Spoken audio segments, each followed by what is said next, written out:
Boa noite a todas e a todos. Desculpe o atraso, deu um problema técnico aqui e a gente não conseguiu entrar ao vivo. E eu peço desculpas mais uma vez. E nós corremos bastante até chegar aqui, mas agora estamos no ar. Muito boa noite a todas e a todos. Obrigado a quem está aí. Hoje vai ser uma live especial que a gente convidou o Dr. Augusto Pereira Filho, e ele é um economista, mestre em economia de indústrias e também doutorando em sociologia. E é um prazer tê-lo aqui. Boa noite, Luciano Malpelli, meu companheiro de live, e boa noite, Augusto. Professor. Doutor HN, boa noite, Luciano, prazer em vê-los, e boa noite a todos que estão nos assistindo. Boa noite, doutor Gaiani, aqui com um pouquinho de microfonia, vamos lá. Mal, como nós estamos atrasados, acho que nós temos que entrar no assunto, né? Só lembrando, pessoal, que isso aí essa palestra vai estar, essa conversa estará gravada também no YouTube do canal Caio Gaiani. E se vocês tiverem algumas perguntas, por favor, façam, e aí nós responderemos durante o curso, como todas as vezes a gente faz aqui, quando estamos com a live aqui com o Dr. Caio Gaiani, tá bom? Eu já vou sair fora, que eu vou pilotar a nave, e vou aqui tentar corrigir os erros. Boa sorte para vocês, até já.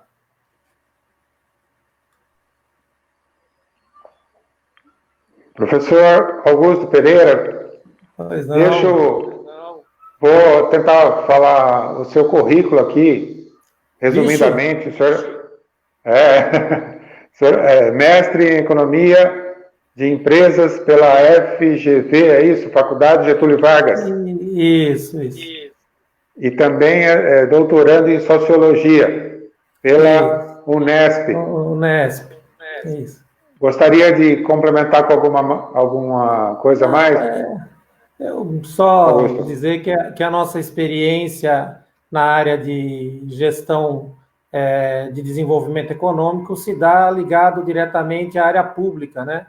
Porque eu trabalho e trabalhei como gestor público e como consultor na área de políticas públicas, então, por isso, tratar de questões como a política de desenvolvimento industrial, urbano, geração de emprego, trabalho, renda, né? São políticas públicas voltadas aí para o desenvolvimento econômico. É uma experiência que a gente teve como gestor público e também, nos últimos anos, como consultor da área de gestão pública.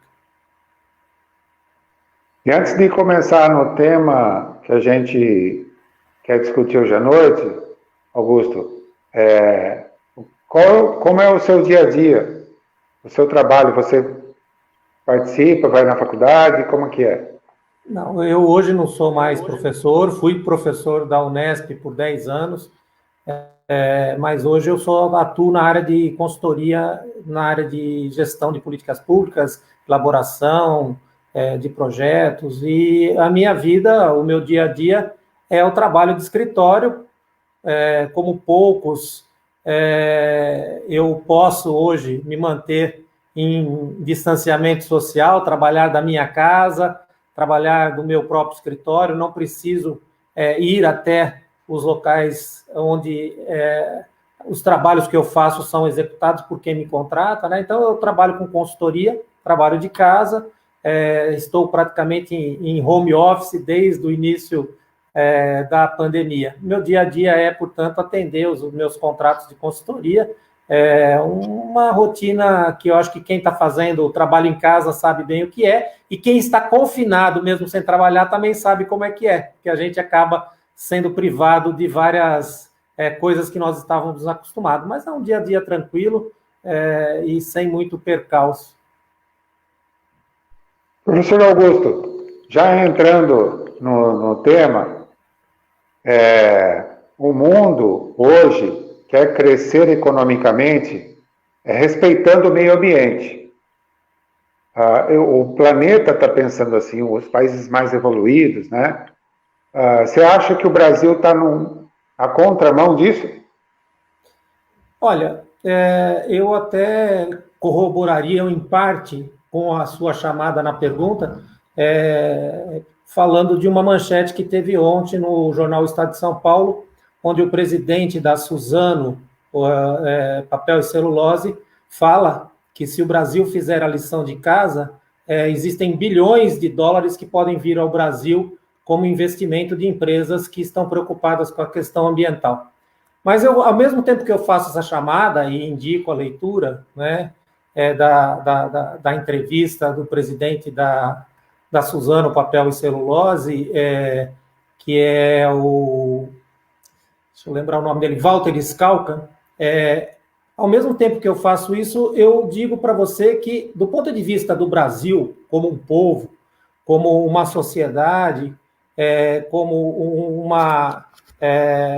um país, o Brasil não está indo na contramão. Né? Nos últimos anos, mesmo que vagarosamente, a gente começou a fazer a lição de casa, né? Isto simbolicamente pode ser visto com alguns acontecimentos como a Eco 92, depois a Rio _20, o fato de nós termos aderido e apoiado o protocolo de Quioto, né? O pacto, o Acordo de Paris, vários movimentos nós fizemos, né, enquanto sociedade, enquanto país, para ir ao encontro de um país mais equilibrado. A nossa matriz energética é exemplo mundial de matriz limpa, né? Nós usamos prioritariamente em mais de 70% combustíveis não poluentes, energia elétrica, energia eólica, combustíveis renováveis como o álcool, como o gás natural, mesmo, vamos dizer assim, a nossa matriz sendo prioritariamente de veículos sobre roda, né, matriz de transporte, mesmo assim nós temos uma qualidade de ar e de defesa do clima que vinha sendo feita de uma forma adequada. O que está na contramão, e é uma coisa pontual hoje, é o nosso governo atual. Nosso governo atual vai na contramão, a ponto de ter recentemente provocado reação de grupos de empresários e de parlamentares que representam os interesses desse grupo de empresários, e o Congresso está pautando, a partir agora do final de julho, o que eles chamam de Agenda Verde. O Congresso tomou para si a responsabilidade de tentar passar para o mundo uma visão de que o Brasil se preocupa, sim, com a questão ambiental, né, e estão colocando alguns projetos aí em pauta. Mas nada disso, né, me coloca também numa postura do início da sua pergunta. Eu não concordo, em parte, com a ideia de que o planeta está realmente agindo de uma maneira a preservar e respeitar o meio ambiente. Na realidade, o que existe são medidas que são tomadas paliativas e que tentam mitigar o impacto, como, por exemplo, venda e compra de créditos de carbono. Mas se a gente for pegar, para finalizar o meu comentário, ainda há um ano atrás, em Nairobi, quando aconteceu a 4ª Assembleia da ONU para o Meio Ambiente, foi divulgado um documento, né, do Panorama, o 6º Panorama Mundial Ambiental, onde se coloca claramente os desastres que estão para acontecer no continente africano e o apelo para que as tecnologias que já existem, né, sejam usadas, que haja vontade política dos governantes mundiais de reverter o quadro de uso e exploração dos recursos naturais, porque isso está levando o mundo a um caos previsto já, né? E nós, então, como planeta, não estamos fazendo a lição de casa. Pontualmente, alguns países, e pode parecer que o planeta está indo para o caminho certo, mas não está, não. E o Brasil agora, além de não estar fazendo parte desse movimento mais firme, ia fazendo lentamente, tem um governo que é contra, porque esse governo faz parte de um grupo que ao longo da Europa, dos Estados Unidos, tem essa visão. Não é um privilégio brasileiro, a visão desse governo que está no Brasil também existe em vários países da Europa, nos Estados Unidos, é uma visão de grupos políticos e de interesses que agora primeiro a gente ganha, explora, depois a gente limpa a bagunça que a gente fizer, como se o planeta pudesse aguentar tudo isso. Senhor Augusto, nós temos aprendido com essa pandemia, né? Muita coisa a gente está aprendendo forçosamente, e algumas coisas a gente já sabe que nós vamos levar para depois da pandemia esse aprendizado.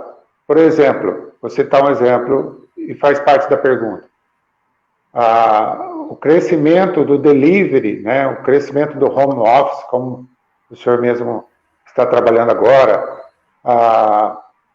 o aumento da economia regionalizada, o aumento da integração com o meio ambiente, como a gente já falou agora, na minha parte médica, o aumento da humanização e também a prevenção para deixar estoques de EPIs, né?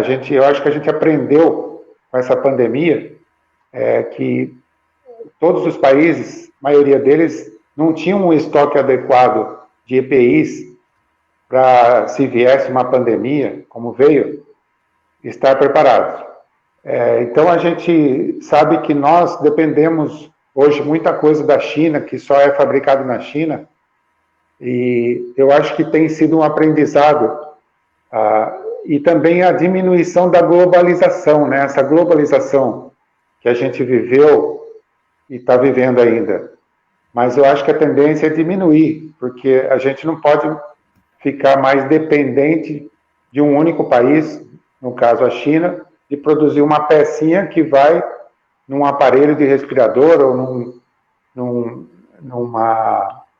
numa máscara, que é na produção de máscaras em larga escala, e assim por diante. E também o aumento da produção autossuficiente.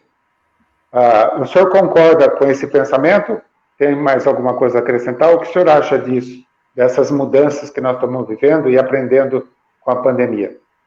Eu diria que a gente está aprendendo, concordo que nós estamos aprendendo, mas que nós temos muito o que ler e observar e entender do processo que ocorreu nesses últimos anos e que a gente chamou de globalização, ou continua chamando de globalização, e aonde ele está levando o desenvolvimento industrial e econômico dos blocos que se formaram, né? Apesar de ser uma globalização da produção, do modo de produção ser, vamos dizer assim, hoje, uma questão global, interligada, e isso foi possível por causa das tecnologias, não só de comunicação, transporte e uma série de coisas desse tipo, mas isso também permitiu que blocos econômicos realmente coordenassem essa globalização. E o movimento desses blocos econômicos estão continuando.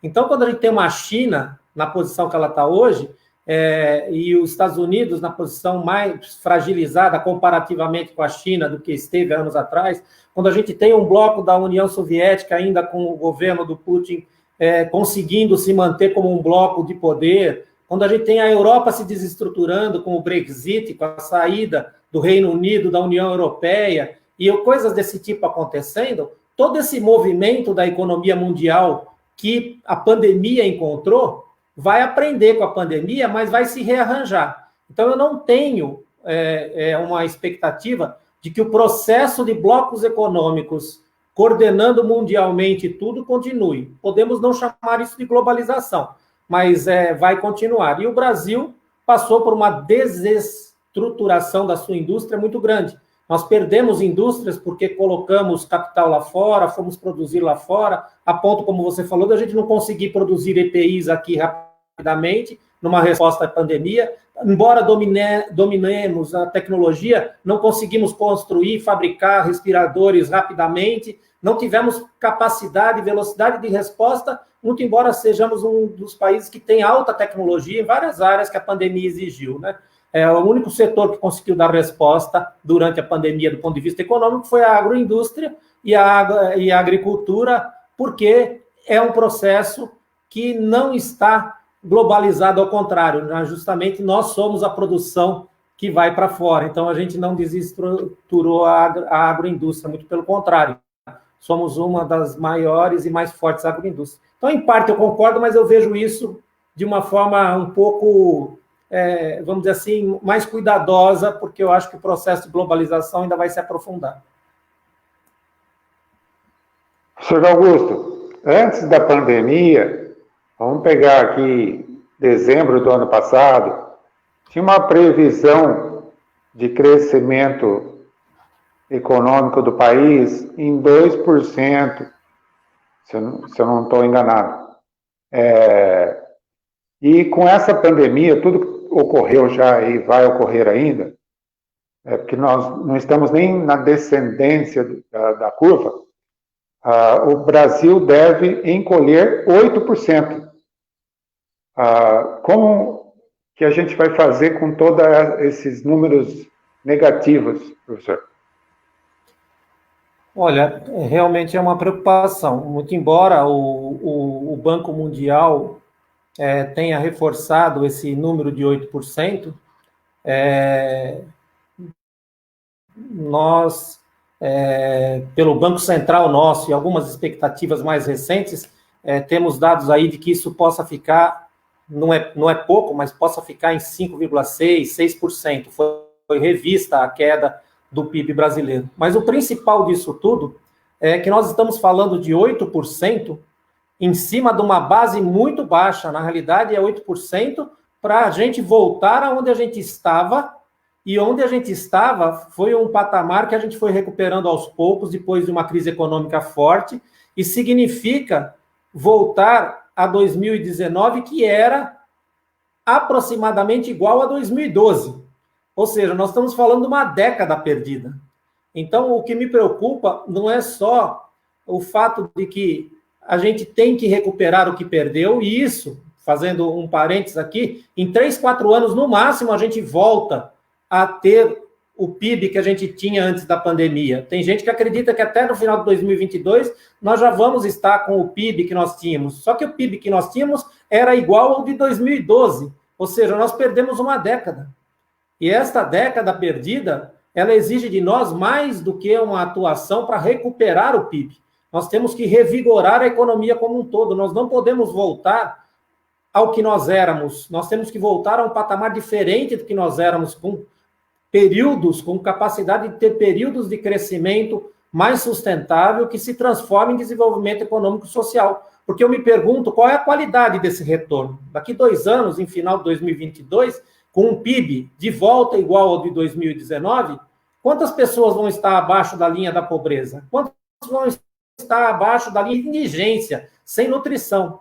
Quantos de nós vai ter acesso a uma escola de verdade para poder se preparar para o mercado produtivo e fazer que no médio e longo prazo o Brasil cresça sustentavelmente? Quantos de nós vão ter acesso a serviços públicos de qualidade que permitam que a economia seja mais equilibrada? Ou seja, qual é a qualidade dessa recuperação?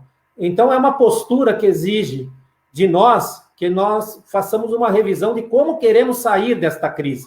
Os empresários estão exigindo do governo uma postura, mas os empresários, e eu me incluo, porque não deixo de ser um empreendedor, né? Temos que ter uma postura de organizar, cobrar isso, a população vai ter que cobrar, todos nós vamos ter que fazer um esforço coletivo de pactuar em favor de um Brasil diferente do que entrou na crise, porque voltar a ser o Brasil antes da crise significa condenarmos a nossa sociedade, a nossa população a um desenvolvimento medíocre, que é o que nós tínhamos nos últimos anos, e a mais uma década que vai se iniciar de forma não promissora. Isso não atrai investimento, isso não atrai desenvolvimento econômico, não traz, né? Então, assim, é preocupante, mas a volta não é uma volta pura e simplesmente econômica, ela é uma volta que exige um pacto político e social que tem que ser repensado, porque ele não dá a base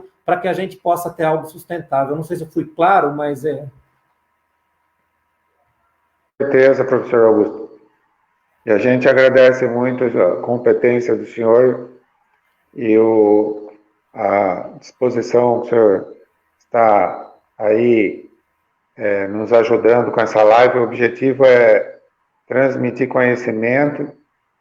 Eu sempre falo para o Luciano Malpelli, que é o nosso amigo aí que está junto conosco, que toda live é um aprendizado, né, para quem nos ouve, para mim. E a semana passada também a gente trouxe um professor sobre educação, o professor Augusto, foi muito boa. E hoje a gente agradece a sua presença. Eu queria só perguntar para o Luciano Malpelli se tem... Como é que está aí? O Luciano, não se esconda aí na toca, Luciano. Você que é um consultor, que também entende de economia, participe do bate-papo, Luciano. Tá certo. Deixa eu melhorar essa imagem aqui primeiro. Peraí. Pronto. Agora nós estamos vendo Augusto também, de tela cheia, né, Augusto? Antes disso, eu queria... já nós temos aqui alguns comentários, viu, doutor Caio e Augusto? Eu gostaria de já ler, porque os comentários são grandes, e tem muito boa noite aqui, que a gente vai passar lá logo em seguida. E os comentários aqui vêm tem dois do Caio Cristiano. Obrigado, Caio, está sempre aqui com a gente, sempre dando os seus comentários. O chará do doutor Caio, e tem do Jacinto também. Então, o Caio, ele fala o seguinte, dando boa noite, ele pergunta para o doutor Caio, você é de direita ou é de esquerda? Na lata, assim, tá certo? Você é de direita ou de esquerda?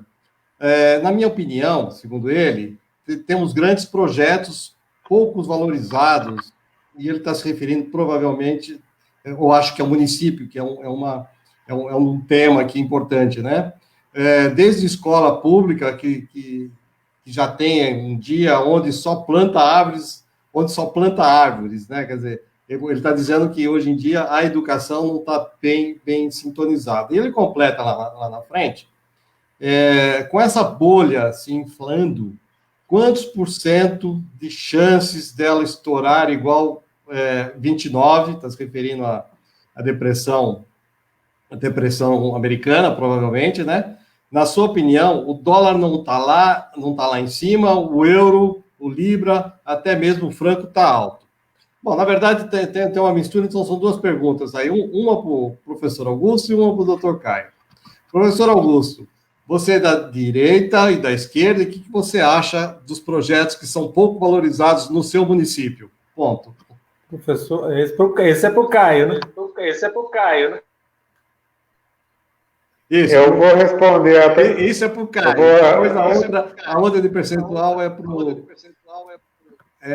o professor. Eu vou responder a mais fácil, que é essa primeira, se é direita e esquerda, depois a mais difícil eu deixo para o professor.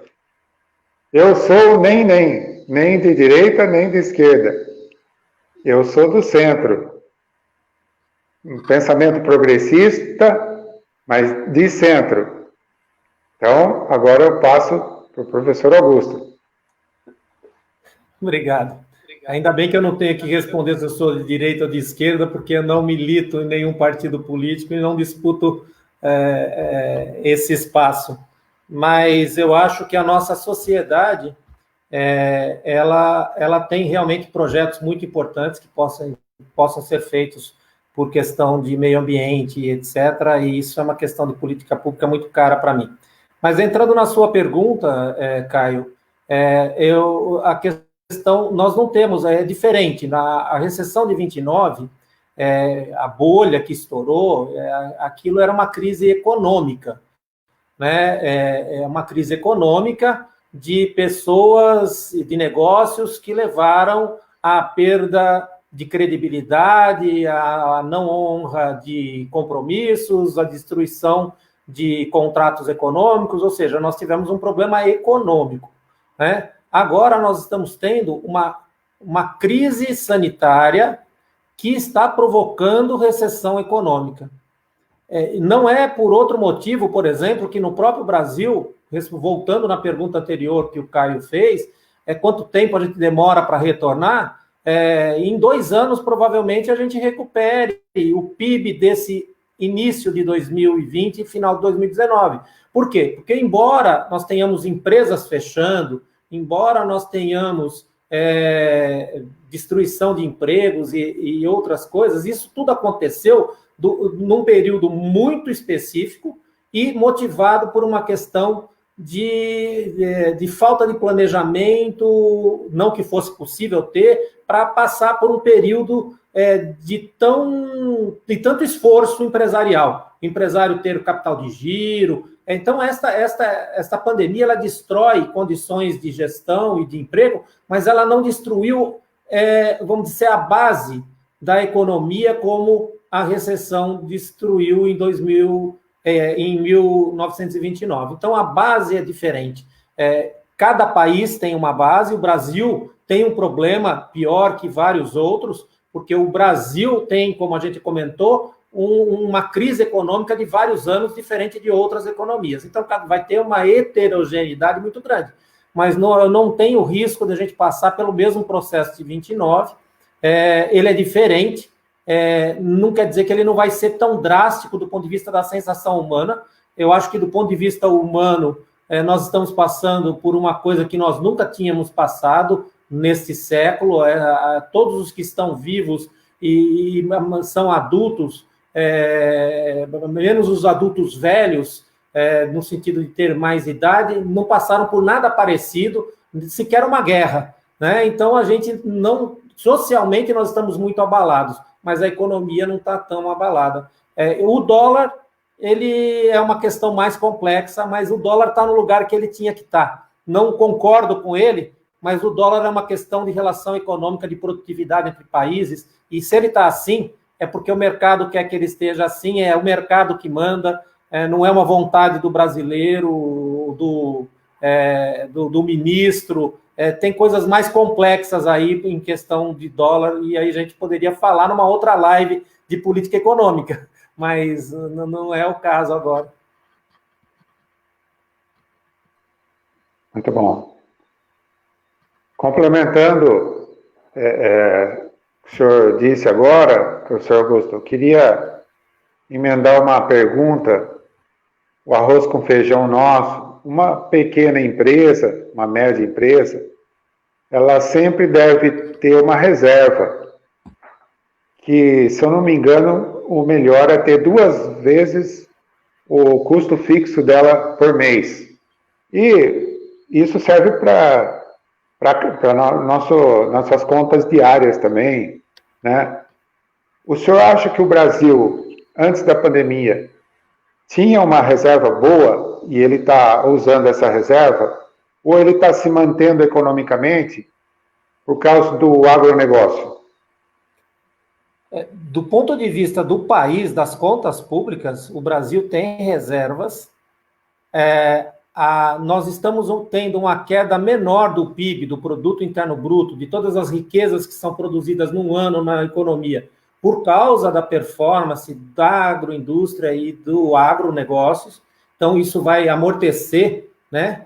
Mas tanto você vê que o Brasil tem reservas, que mesmo sendo um valor que para o cidadão não é significativo, o auxílio emergencial aprovado pelo Congresso Nacional e colocado à disposição da população permitiu que o país tivesse e experimentasse essa queda menor de PIB que a gente comentou. De vez ser 8, provavelmente vai ser 5,6.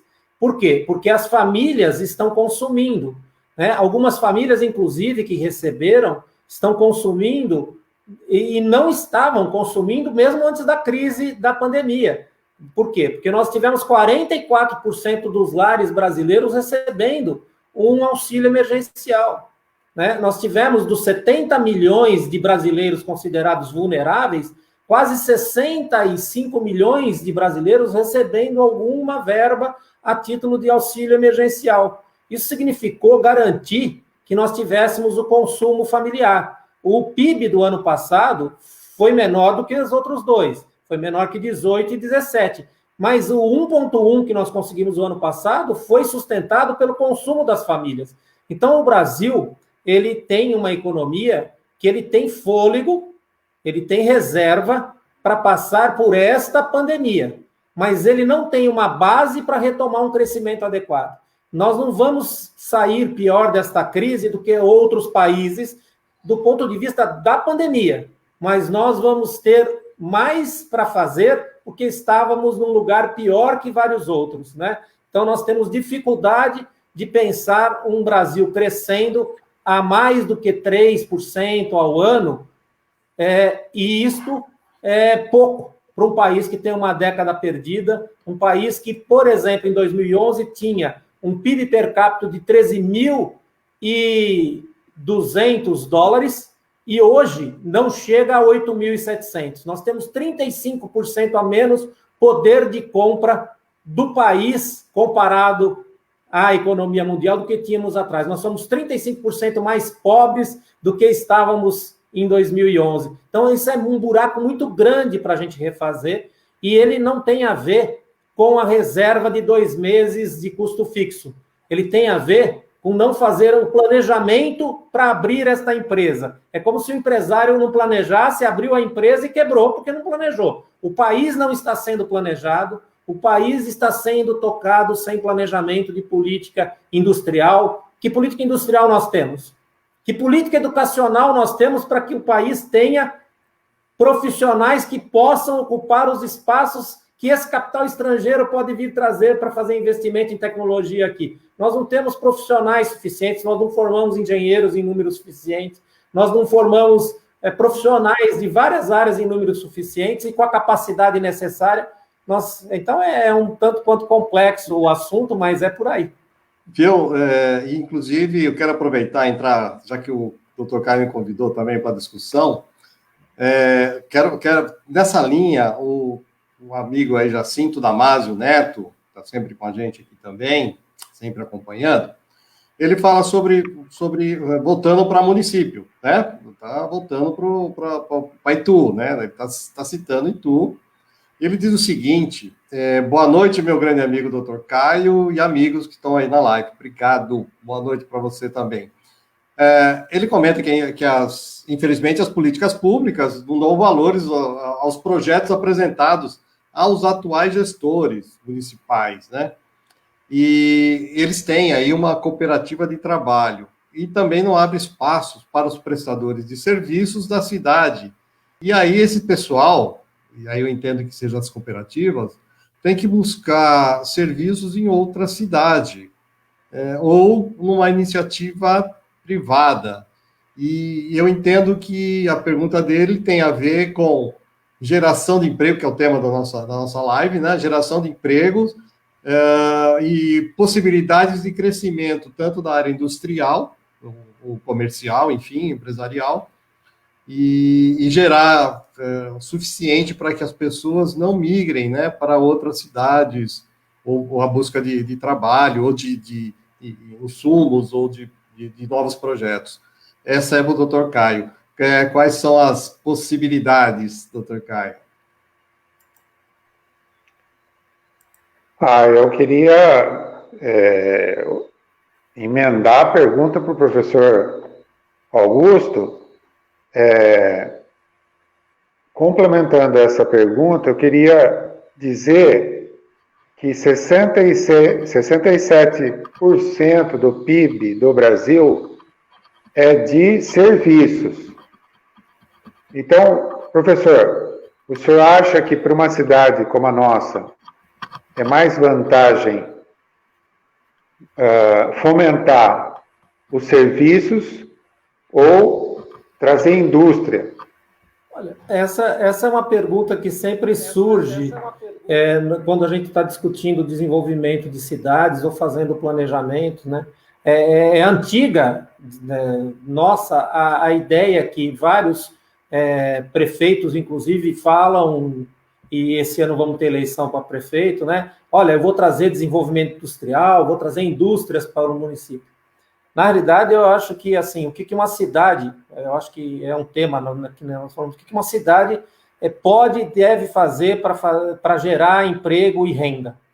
Primeiro de tudo, ela tem que pensar o que ela quer ser quando ela crescer, vamos brincar. Lembra, quando a gente era criança, o que você vai ser quando crescer? Uma cidade, um município, quando nasce, se tivéssemos a capacidade de gestão pública já desde o início, pararíamos para pensar o que nós queremos que o nosso município seja. Que experiências individuais e coletivas nós queremos que o nosso cidadão, o povo da nossa cidade viva. Se eu sou de Itu, o que eu quero que o ituano possa ter de experiências individuais e coletivas? O que nós queremos para a nossa cidade? Como é que vai ser a nossa qualidade de vida? E aí, a geração de emprego e renda vem aí dentro, né? Ela vem, se eu quero uma indústria, eu quero que o meu filho nasça na cidade que eu nasci, eu quero que o meu filho nasça em Itu, então tem que ter uma maternidade em Itu, tem que ter um hospital de qualidade, tem que ter serviço de saúde. Eu quero que o meu filho possa, se ele quiser, trabalhar em Itu, naquilo que ele quiser, então eu preciso produzir empregos em quantidade, diversidade, qualidade diferente, para que meu filho, que vai ser mais contemporâneo em termos tecnológicos do que eu sou hoje, que é desenvolvimento tecnológico, ele possa trabalhar no que ele quer. Então, assim, não é a indústria, não é o serviço, não é o segundo setor, não, na realidade, você pensar a vocação da cidade, trabalhar para que tenhamos qualidade de vida. E aí não tem outra lição de casa, a não ser passar por políticas públicas educacionais que criem essa ponte. Ou a criança, o adolescente, o jovem adulto, recebe da sua cidade políticas públicas que façam com que ele consiga desenvolver as suas habilidades, escolher o seu propósito, se educar, ter coragem de cruzar uma ponte e, depois que cruzar essa ponte, também querer construir pontes para os que ainda não atravessaram, ou seja, que a gente tenha um processo de geração de emprego e renda que envolva o cidadão, que envolva a própria cidade na sua gestão, nós não vamos ter geração de emprego e renda. Nenhum empresário vai pôr o seu dinheiro que ele guardou para investir numa cidade onde as pessoas não vão querer comprar o que ele tem a oferecer. E querer comprar o que eu vou oferecer como empresário passa pela minha necessidade, pela minha vontade, pela minha capacidade de comprar isso, né? Então, assim, não vai ter lugar para um shopping em Itu,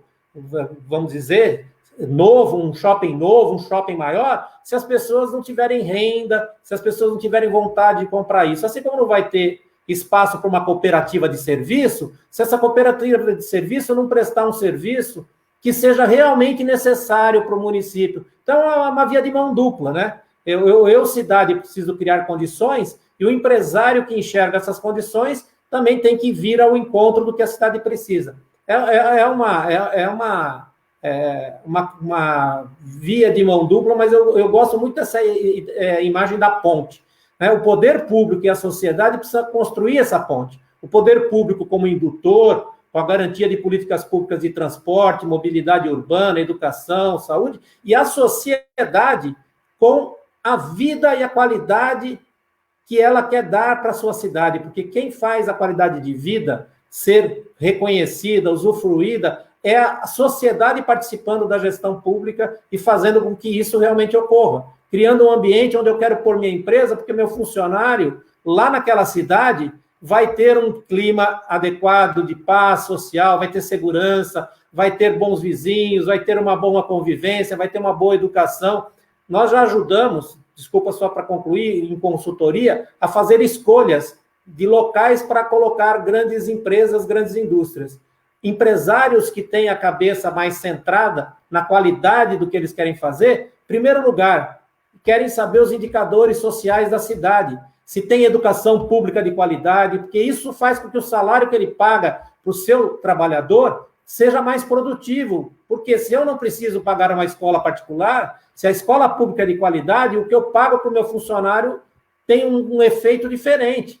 Se a via urbana é adequada, se ele consegue ter carro, se ele consegue ter transporte público, se ele consegue ter saúde, a vida do meu trabalhador é mais equilibrada, ele chega para trabalhar mais bem-humorado, mais feliz, ele não passou nenhum tipo de dificuldade extra, trabalho para ir trabalhar. Então, o desenvolvimento de emprego e renda numa cidade, ele é um conjunto, é um equilíbrio de forças que atrai o empresário e que faz com que os nossos filhos não queiram sair da cidade onde nasceram, porque dali eles podem também ter o seu lazer, o seu emprego, a sua renda, ainda mais com a tecnologia de hoje, né? Tecnologia de hoje, com esse home office, muitos trabalhos podem ser feitos de casa, mas vale a pena morar na minha cidade? Eu tenho que ter uma cidade que vale a pena morar. Então, a questão, às vezes, é de equilíbrio, de como fazer essas forças agirem em conjunto. A gente tem muita fragmentação, né? Há muita disputa de poder local, muita disputa social, pessoas querendo fazer valer a sua forma de enxergar, e hoje, infelizmente, com o Dr. Google, né, que o Dr. Caio sabe muito bem, e com outras fontes de informação, todo mundo recebe informação e acha que já entendeu o que é gestão pública, o que significa fazer isso, o que é bom para os outros, né? Na verdade, a gente sempre encontra alguém que sabe o que é bom para os outros, né? Mas, infelizmente, a gente não senta para discutir e faz o exercício da democracia. Aí não precisa ser de esquerda nem de direita. Tem erro dos dois lados. A democracia, ela pode ter, vamos dizer assim, um produto muito interessante se justamente esquerda e direita sentarem para conversar. Mas quando não sentam para conversar, fica complicado. É verdade. Doutor Caio quer complementar isso, porque esse tema também, porque aí em seguida, o professor Augusto, a gente tem o hábito aqui de cumprimentar, né? O doutor Caio cumprimenta, a gente coloca na tela aí, cumprimentar as pessoas que estão nos acompanhando, que está dando boa noite aqui também. Você vai completar agora, Caio, aí em seguida eu já coloco os banners aqui com o nome e você vai lendo, só para que eu não tenha que repetir, tá bom? Professor Augusto, muito obrigado. Está sendo uma aula para a gente. E eu já tenho aqui na minha mente que se um dia a gente precisar de uma consultoria, com a ajuda do senhor, eu vou bater na sua porta. Muito obrigado.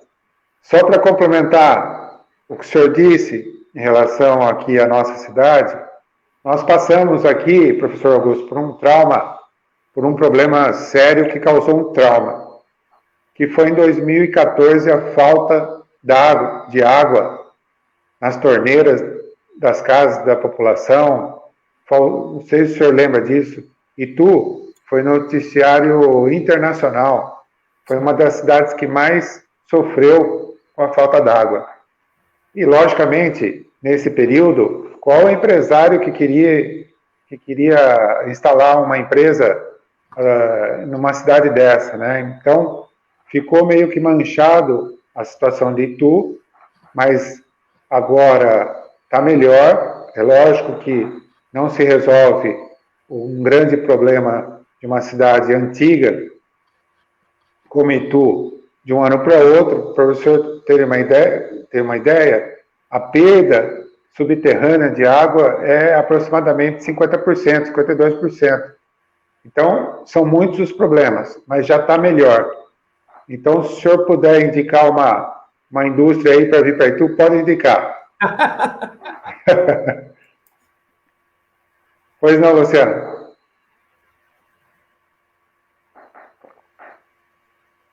Boa noite, Creuza. Muito boa noite. Flávia, minha esposa, professor. Obrigado pela noite. A Maria Cecília e o João são parentes, meu irmão, minha cunhada. A Creuza, uma paciente e amiga.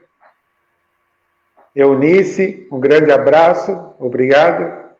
Sandra Mello, muito boa noite. Sandra. A Rose, uma empresária daí. O senhor mora em São Paulo, professor Augusto? Moro em São Paulo. A Rose é uma amiga e ela é uma empresária de sucesso aí nos Jardins. E ela faz comida light e produz comida para distribuir para quem quer comprar, logicamente. E é uma empresária de sucesso. Obrigado, Rose. A Naira Ruda, uma prima minha. Adriana RB, muito boa noite. Ana Célia, uma grande amiga. Fabi Cristi, muito prazer em tê-la. Márcia Pérez, uma grande amiga também, prazer em tê-la, Márcia.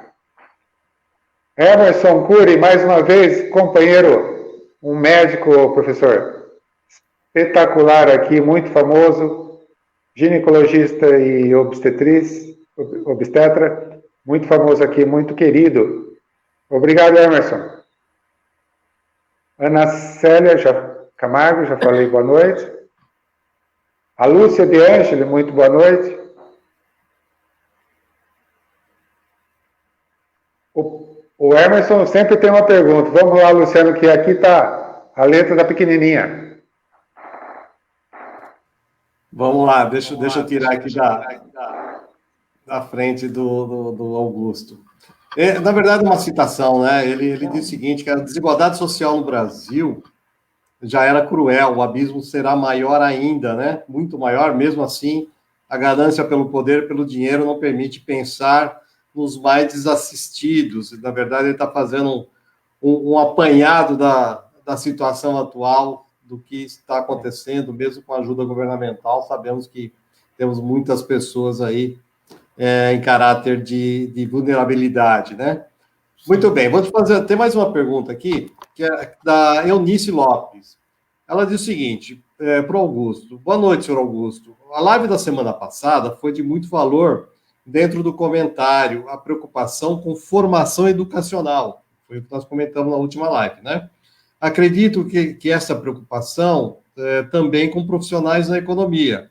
O senhor acredita que teremos profissionais na economia para que nosso Brasil saiba administrar melhor todas as áreas?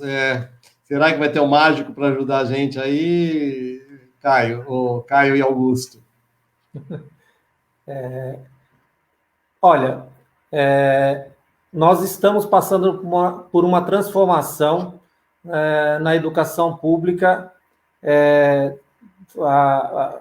A Lei de Diretrizes e Bases levou a reescrita e a toda a revisão do Plano Nacional de Educação, e a partir do Plano Nacional de Educação, as bases nacionais comum curriculares foram revistas, ou seja, nós estamos querendo formar melhor os nossos alunos de ensino fundamental e médio. Se isto vai acontecer, é um envolvimento de cada cidade, de cada comunidade, porque no Brasil, a educação fundamental e média, que é a principal para que tenhamos profissionais de nível superior, formados com qualidade, porque é a porta de entrada. Se eu não me formo no ensino fundamental e médio dentro de um padrão e de uma qualidade, eu sequer chego a disputar uma vaga para a universidade. De cada 100 brasileiros que entram pela porta da escola no primeiro ano do ensino fundamental, apenas 7 vão chegar a concluir o ensino médio e ir para uma faculdade. Então, assim, você começa a ter um funil que é fundamental que as cidades se comprometam. Então, é um compromisso das cidades. O ensino fundamental, infantil, médio infantil, fundamental e médio ocorre na cidade. Mesmo que no Brasil o ensino médio seja de responsabilidade, na maior parte das cidades, do governo estadual, dos governos estaduais, ele ocorre dentro da cidade e dentro do sistema de ensino público da cidade, com toda a participação possível e necessária do Conselho Municipal de Educação, da Prefeitura, dos gestores públicos de ensino. Então, discutir as bases nacionais curriculares do ensino médio em cada cidade e fazer com que o nosso ensino médio e, a partir daí, a demanda por faculdades adequadas levem a gente a ter administradores públicos também, ou gestores de empresas, gestores de empreendimentos, economistas de qualidade, é um desafio para a sociedade, é uma construção, é aquela ponte que eu falei. Ou a sociedade se preocupa em fazer essa ponte, fazer que uma criança consiga chegar, atravessar uma ponte, que lá no final da ponte, se ela quiser ser um gestor público de qualidade, um economista de qualidade, ela encontre um ensino e uma porta aberta de uma universidade para ela poder fazer uma boa faculdade, ou a sociedade constrói essa ponte, ou essa ponte não existindo, a criança não vai chegar lá. Então, eu acho que nós temos um desafio muito grande na economia, para mim é o maior. Isso vai ditar a qualidade da nossa retomada. Nós sairmos dessa crise sem uma revolução na educação vai fazer com que nosso país continue o mesmo, ou talvez, como o Cury falou e lamentou, nós tenhamos um aprofundamento da miséria, da pobreza e da situação de vulnerabilidade da maior parte da nossa sociedade. Diga. Doutor Caio, completar? Tem que abrir. Eu queria emendar uma pergunta aí, professor Augusto. Eu li que a Universidade de Oxford diz que 47% dos postos de trabalho serão substituídos por inteligência artificial. Baseado nisso, eu queria elaborar uma pergunta para o senhor, porque nós estamos preocupados com a nossa cidade, com o nosso povo, né, e gerar mais emprego.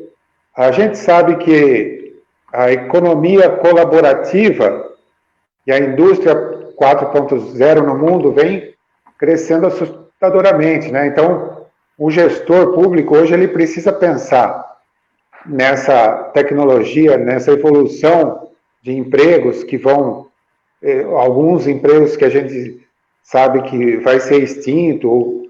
Meu filho, por exemplo, ele tem 16 anos, ele já prevê que alguns empregos, ele falou, nem vai existir mais isso aí, pai, quando eu me formar, e ele tem razão, eles já estão se preparando para isso, e a gente se preocupa com a cidade em relação a isso, né?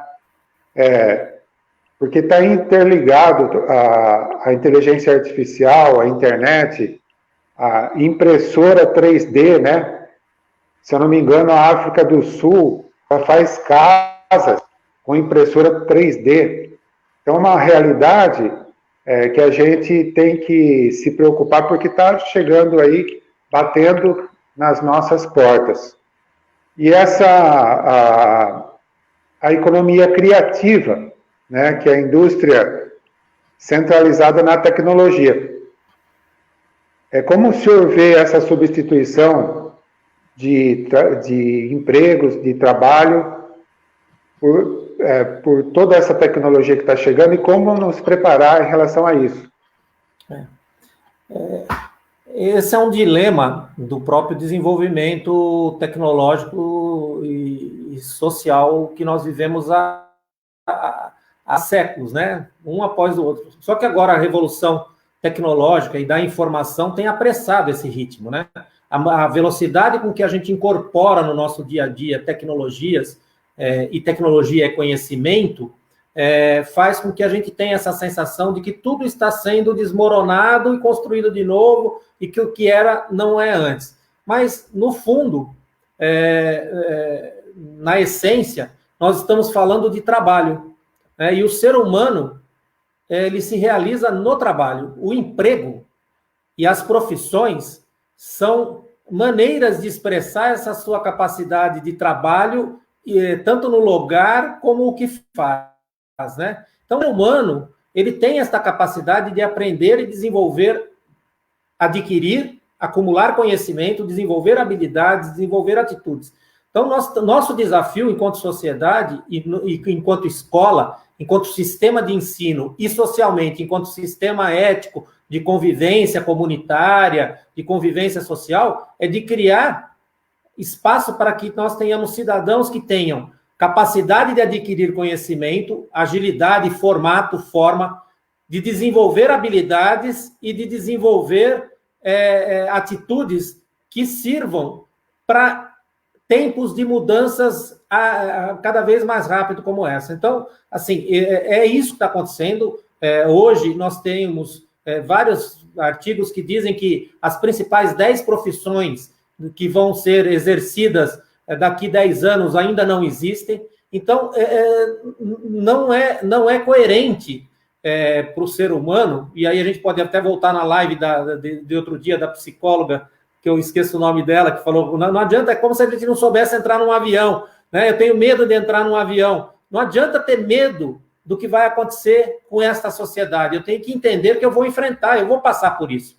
Amanhã ou depois eu vou passar por isso. Minha profissão não vai existir, eu vou ter que me reinventar. Agora, a questão é que eu tenho capacidade de fazer isso. Então, criar a capacidade de inovar e trabalhar uma educação onde o estudante não seja um repositório de conhecimento.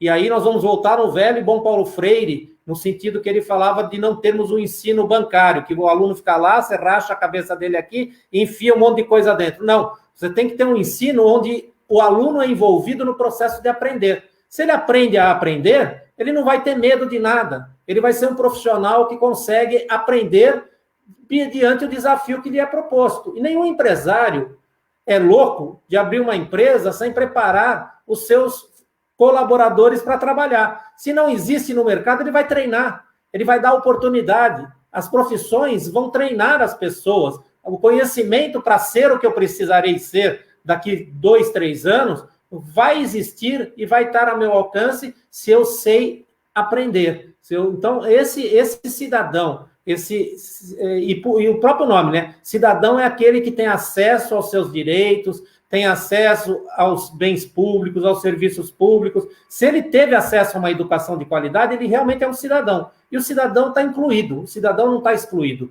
O processo de desenvolvimento social e tecnológico não exclui por si só. Ele exclui aqueles que não estão preparados ou que foram alijados e excluídos. Mas se é um cidadão de verdade, se a cidade deu espaço para que ela tenha cidadãos, ele teve educação, ele tem capacidade de aprender, ele consegue inovar, ele vai aprender e vai enfrentar esse desafio. Eu acho que é um processo que a sociedade vive mesmo, não tem muito como fugir. É quase que nem o nascimento e a morte, né? Não tem... No meio tem o trabalho. Entre nascer e morrer tem que trabalhar e todo mundo vai trabalhar. Não dá como fugir disso, né, Augusto? Você quer completar alguma coisa, doutor Caio? Antes disso, passou aqui a Dalva Bária, e nós esquecemos de dar boa noite para ela aí, tá bom? Então, esteja, né? Boa noite aí para Dalva, obrigado por estar aqui. Vamos lá. O Caio Cristiano fez alguns comentários aqui, ele participa bastante, comentando sobre a situação que é de esquerda, de direita, e que nós fomos colonizados, né, e ainda somos considerados até uma colônia e tal. Eu particularmente discordo um pouquinho, se me permite, Caio, mas a nossa dificuldade é como o professor Augusto comentou, e o doutor Caio também, criar oportunidades, né? Eu trabalho com cidadania portuguesa, então eu faço processo para dupla cidadania, e tem muitos clientes que chegam para nós e falam assim: eu estou bem aqui, mas eu quero que meus filhos tenham oportunidade de ir para a Europa, de trabalhar na Europa, de viver na Europa, e depois voltar para o nosso país e se estabelecer aqui. Então, é um argumento que ele coloca aqui, da monarquia e tudo mais. Mas vamos lá. O doutor Guri, doutor Emerson, então, está dando os parabéns aqui para o Augusto, da forma didática que está sendo feito. Parabéns ao Caio por trazer esse tema aqui para essa discussão. É um tema extremamente importante, porque todas as cidades, Itu e todas as cidades, precisam de emprego, né? O Jacinto aqui agradecendo aqui. A Eunice também dizendo que foi excelente, as respostas estão tudo muito, muito bem. E aí o Caio falando que o brasileiro nunca desiste, né? Essa é o que nós temos aqui. Doutor Caio, a palavra está com você aí, porque nós já estamos aí com 58 minutos, apesar de estarmos a chegar um pouquinho tarde. Estamos aqui, tem muita gente aqui com a gente assistindo, mas estamos quase que chegando lá no nosso momento de final vamos continuar, né? Você que comanda, doutor. Eu estou muito agradecido, viu, professor Augusto, e também ao Luciano, que é o nosso amigo em comum, né, que trouxe o senhor, a todos que estão participando. Tem sido, hoje está espetacular essa live aqui, por mim eu fico aqui a noite inteira. A gente está aprendendo, né? Professor, em relação ao município, a gente sabe que a arrecadação do IPTU é muito importante para o município, e a gente tem uma ideia de que 30% da arrecadação, do faturamento, da arrecadação, 30% é uma porcentagem boa. O senhor que é especialista em gestão pública, tem alguma meta assim a seguir o que o senhor recomenda para o município? Do ponto de vista de finanças públicas, todos os municípios eu acho que têm uma lição de casa a fazer. A lição de casa é a cada plano plurianual, e o ano que vem, o novo grupo de vereadores, mesmo que os reeleitos e o prefeito eleito, vai ter a incumbência de fazer um plano plurianual, e esse plano plurianual, ele prevê e dá as diretrizes para que o município, nos próximos 4 anos, faça todos os projetos que tem que fazer. Bom, na hora que eu faço um planejamento, e eu sei que eu quero chegar em algumas metas, alguns objetivos, eu sei a quantidade de recursos que eu tenho que obter. E os municípios, na maioria das vezes, os 5.568 municípios desse Brasil, eu diria que 99% dos municípios não fazem a lição de casa para que financie esse PPA. Então, a receita eu preciso e quero e posso fazer uma série de projetos. O que eu tenho de arrecadação dá? Não dá? Então, o que eu posso fazer para melhorar a minha arrecadação? O que eu posso fazer para melhorar a minha receita? O que eu posso fazer para melhorar a minha execução orçamentária? Fazer a gestão financeira do município passou a ser gerir o que entra no caixa. Entra no caixa, eu vou gastar. E se entrou no caixa, eu vou lá e digo que aquilo que eu previ virou verdade. Mas eu não produzo receitas. O município não se enxerga produzindo receitas e mudando. E para isso a gente não pode e nem precisa fazer aumento de impostos. Existem maneiras de trabalhar o orçamento público. Então, 30%, dependendo do equilíbrio da receita, dependendo do desenvolvimento econômico da cidade, 30% com um ISS, com um IPTU, com mais de 50% do IPVA que o Estado arrecada que vem para o meu município. Essas receitas e transferências que já estão previstas no Código Tributário Municipal, Estadual e Nacional, elas não deveriam ser a minha concentração. Eu tenho que me concentrar da onde que eu posso trazer mais dinheiro, da onde que eu posso ir buscar recursos para financiar o que eu preciso para a minha cidade. E aí existem sérias restrições, porque o município não sabe fazer projetos, não sabe buscar no orçamento da União e em várias outras fontes de orçamentos de transferências não voluntárias, recursos para poder fazer trabalhos extras. Existe um dado que todo ano ficam milhões, eu não tenho o último dado, porque eu não acompanhei o orçamento da União do ano passado, mas há 3 anos atrás, 10 bilhões de reais foram devolvidos ao orçamento do Tesouro Nacional, porque os municípios não foram buscar. Não fizeram projetos e não se tornaram competentes para ir buscar dinheiro que estava à disposição do município. E isso não tem nada a ver com emenda parlamentar. Além das emendas parlamentares, o município podia ter feito projetos e ir buscar recurso para complementar a sua receita. Então, tem uma série de coisas que eu acho que a visão orçamentária do município, ela não pode estar fechada, tentando agora fechar o raciocínio, em cima do que já está construído. A base de arrecadação do município já está dada momentaneamente.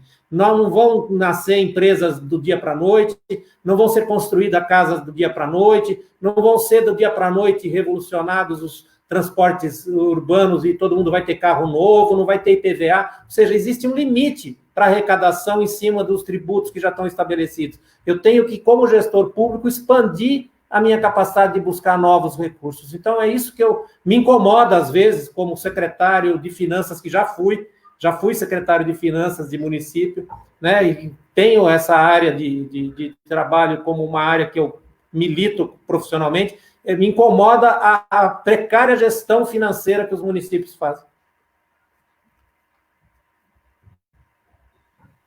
Professor, e apimentando mais ainda essa questão, que os municípios eles têm que ser ajudados pelo Estado também, mais ajudados do que realmente estão sendo ajudados no momento. Eu vejo na área da saúde, mas o Estado de São Paulo, ele colabora com 47% da arrecadação federal. É o Estado mais rico, né, o que mais colabora, e retorna para o Estado apenas 6,7%. E 100% da arrecadação do Estado acaba indo para Brasília 93%. Ou seja, isso aí, eu acho que não precisa mudar essa lei, esse jeito de arrecadação, de contribuição, para que retorne mais dinheiro para o Estado e, consequentemente, para o município? Eu quero, antes do Augusto falar, eu quero aproveitar aqui, e a Eunice fala, põe um comentário aqui, que eu acho que tem um pouco a ver com essa questão. Ela diz o seguinte: no conhecimento dela, todos os países em desenvolvimento recebem uma verba. O Brasil foi assim, mas diz que os Estados Unidos retirou o Brasil do conhecimento econômico. O que o senhor acha que esta verba... Vamos lá, eu vou ler de novo porque está um pouco confuso. No meu conhecimento, todos os países em desenvolvimento recebem uma verba. O Brasil foi assim. Diz que os Estados Unidos retirou o Brasil do desenvolvimento econômico, e o senhor acha que esta verba está bem distribuída no nosso Brasil? Enfim, eu acho que ela está... Realmente eu não tenho essa visão, qual é a questão dela. Existe alguma verba que vocês conhecem que são enviada para o Brasil e os Estados Unidos retirou? Ou nós estamos falando da Organização do Comércio Mundial, etc.? O que vocês acham que a dona Eunice quis colocar aqui? Eu realmente, dona Eunice, eu acho que eu não entendi. Eu vou me reportar rapidamente a ela, que eu acho que é mais rápido, Caio, depois eu respondo sua pergunta. Fica difícil, sem maiores informações, a gente entender qual a preocupação, mas não existem verbas mundiais circulando que o Brasil não tenha acesso, desde que faça a lição de casa de relações internacionais, de fóruns comerciais, e tudo é uma disputa que vai ser pactuado. Ele pode perder na disputa, mas se estiver presente, o fluxo financeiro de verbas que estão, de certa forma, organizadas por entidades para apoiar países em desenvolvimento, ele tem uma regra que é estabelecida através das próprias assembleias da ONU, da OEA e etc., da OMC, da Organização Mundial do Comércio. Existem regras e procedimentos. Se o Brasil fizer a sua parte, dificilmente ele vai ser tirado de lado, porque ainda somos uma das maiores economias do mundo, então não dá para chutar. Dá para chutar cachorro morto, mas Brasil não é cachorro morto. E quem chuta cachorro morto não merece respeito também. Então, acho que não é bem por aí.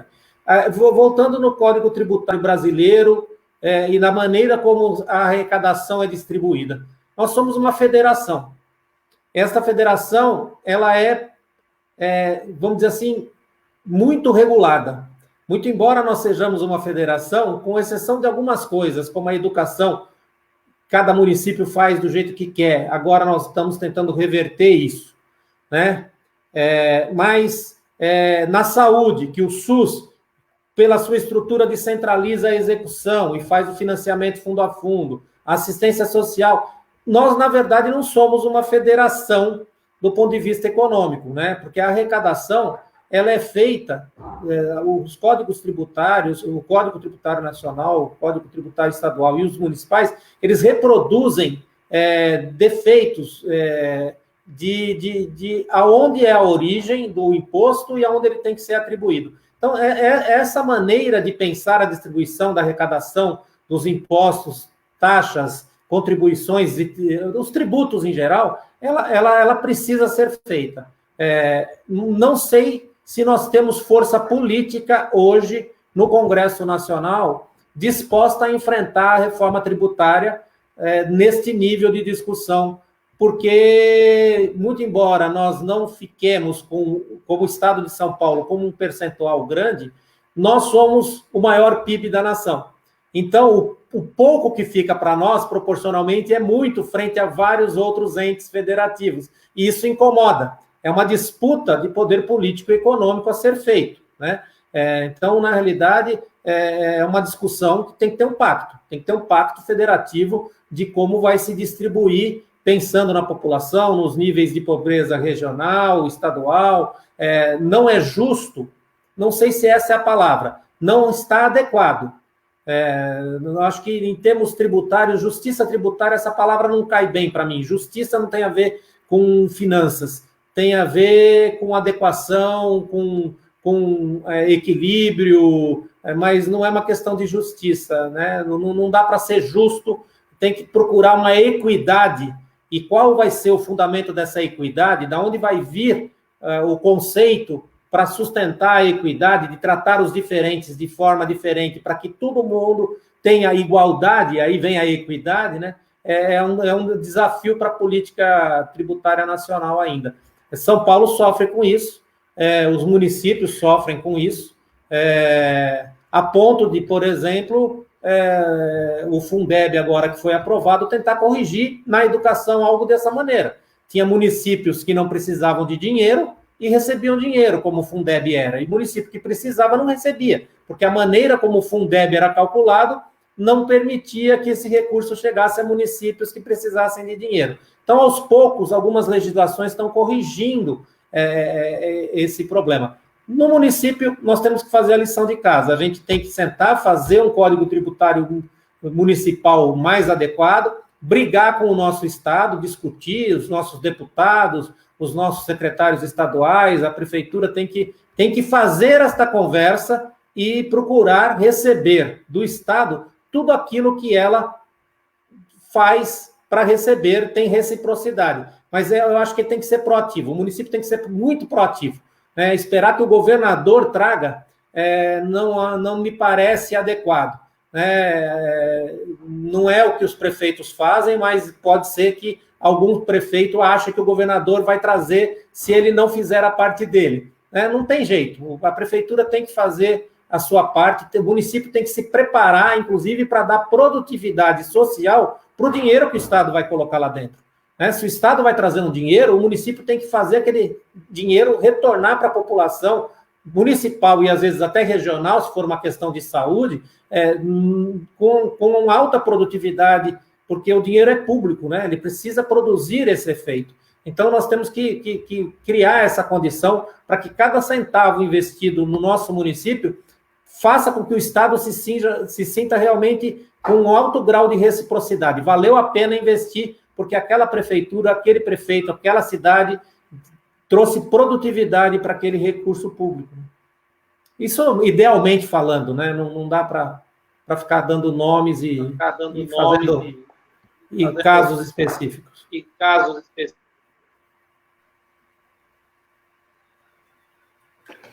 Muito bem, doutor Caio. O professor Augusto está sendo muito boa.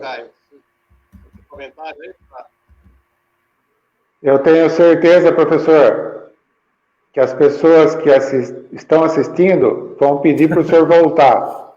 Nós vamos convidar o senhor para outro tema, hein? É muito prazer, eu agradeço a acolhida. Se for da minha competência, vamos conversar. Então, e o Augusto já é o nosso convidado lá, nós fazemos uma live sobre, tem uma série sobre economia em crise, né, em tempo de crise. O Caio é o nosso, o Augusto é o nosso convidado para o dia 30 de setembro, ele estará com a gente também lá na Aporte Consultoria, mas até lá a gente está conversando. Eu acho, não sei se o doutor Caio tem mais alguma coisa, nós já estamos aqui há 1h15, e tem muita gente aí que está precisando largar aqui o celular e jantar, né? E aí, vamos encerrar? Você tem algum comentário, Caio? Como é que é? Eu só tenho a agradecer ao professor Augusto, e foi muito gostoso, aproveitei muito, aprendi, né? O objetivo é esse, da gente interagir, trazer informação para o amigo, amiga do Face, do Instagram, que nos vê hoje, né, que participa da live. Eu quero avisar que fica lá gravado, as outras lives estão lá. Semana passada tivemos sobre educação com o professor Dr. Naline, que foi secretário de Estado da Educação, e hoje a gente tem esse prazer de receber o professor Augusto. E, professor, mais uma vez, muito obrigado por ter aceitado esse convite, e com certeza a gente vai trazer o senhor mais perto da gente aqui para a gente debater e aprender com o senhor sobre economia. Muito obrigado mesmo. Eu que agradeço a todos que nos ouviram e pela oportunidade de compartilhar um pouco que a gente pode com essas reflexões. Eu acho que esse pensamento que você tem ao fazer essas lives é fundamental. As pessoas precisam dessa reflexão. Se a gente pôde colaborar um pouquinho, foi um prazer, eu agradeço. Até a próxima. Muito obrigado mesmo, muito obrigado.